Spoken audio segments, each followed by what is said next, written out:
आज 25 जानेवारी, आज 16वा राष्ट्रीय मतदार दिवस। आजच्या मतदार दिवसाची थीम जे देशभर जी थीम वापरली जात आहे ती माय इंडिया माय वोट, माय भारत वोट।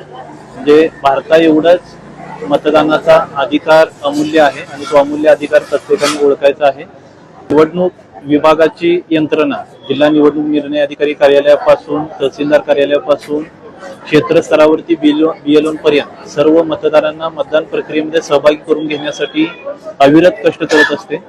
माझं सर्व कोल्हापूर जिल्ह्यातील मतदारांना नम्र आवाहन आहे की आपल्या मतदानाचा अमूल्य अधिकार आहे तो आपण ओळखावा।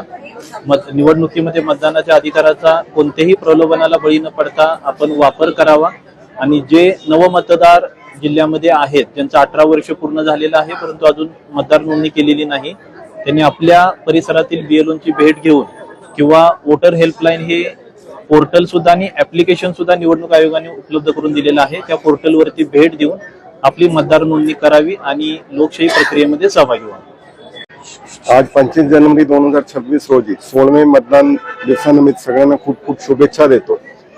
कोल्हापूर जिल्ह्यामध्ये मागे नगरपालिकाचे इलेक्शन झाले, महानगरपालिकाचे इलेक्शन झाले।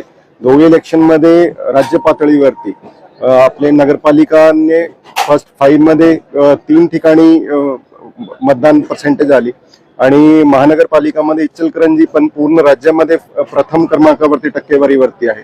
असाच आता येणारी 5 तारीखला जिल्हा परिषदचे इलेक्शन आहे, त्यांच्यामध्ये पण मोठ्या संख्येने जिल्ह्यामध्ये मतदान होईल अशी सगळ्यांना अपेक्षा आहे। मोठ्या प्रमाणात बाहेर पडा आणि कोल्हापूर मतदानमध्ये पण सुद्धा आघाडी आहे असा एक पूर्ण राज्यामध्ये एक मेसेज यायला पाहिजे। लोकशाहीमध्ये आम्हालाही समाविष्ट करून घेतल्याबद्दल कोल्हापूरचे जिल्हाधिकारी सर अमोल येडगे सर, परत आपलं निवडणूक आयोग असेल, प्रशासन असेल, यांचे खूप खूप धन्यवाद की आम्हालाही मतदानाचा हक्क किती चांगल्या पद्धतीने बजावता तो आमचा हक्क नाही, तो आमचा अधिकार सुद्धा आहे। इतका आम्हाला सगळ्या गोष्टींनी जागरूक केल्याबद्दल खूप खूप धन्यवाद। मध्ये जे आता होणाऱ्या निवडणुका आहे त्यांना आम्ही सुद्धा आवाहन करतो की सर्वांनी पूर्णपणे कुटुंबातील सगळ्या व्यक्तींनी जी आता युवा मुलं आहेत, तरुण मुलं आहेत, तरुण पिढींनी सुट्ट्या न मनवता पूर्णपणे मतदानाचा हक्क बजावायला पाहिजे। हे सगळ्यांना मी तृतीयपंथी समाजाची घटक म्हणून आवाहन करत आहे। आम्हीही मतदान करतोय, तुम्हीही मतदान करा आणि लोकशाही बळकट बनवूया।